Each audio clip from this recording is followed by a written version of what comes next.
I'm Brenna Gibbons. Lainey Mars is a student at Abilene High School who has quickly established a reputation in competitive debate. As just a sophomore, she has become one of the top debate students in Texas.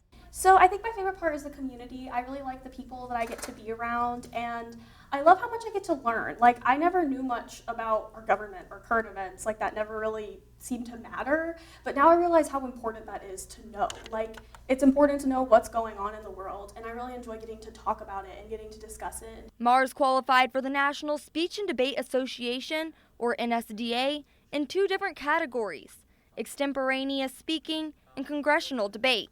I was very shocked. I didn't figure out that I qualified for 2 events until about a month ago. I figured out the second qualification a little bit later, but the initial qualification, I was just like in absolute shock. Although Mars qualified for 2 categories, she could only pick one of them to compete in. I remember sitting in the auditorium whenever they were announcing who was coming up, and I was sitting next to my coach, and they were talking about my event, Extemp, and they called up the first 2 people who qualified. And I leaned towards him and I was like, I don't think I got it. Like, I did not qualify. And then they called up my name. And I was so shocked.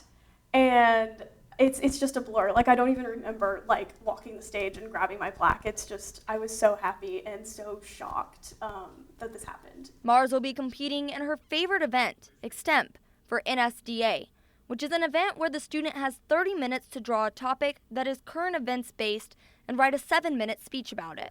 And so one of the cool things about it is that you get all kinds of different topics. Some of them are more political than others, some are more scientific, and if you don't know a lot about it, you just have a lot of research to do in 30 minutes. And so one of the challenging things is just that, like, there's not a ton of prep you can do. Like, you can do practice speeches, but until you're in that round, you aren't going to know what you're going to talk about. And that's kind of part of the fun thing about it, is that you're never doing the same thing twice, but it's also kind of scary.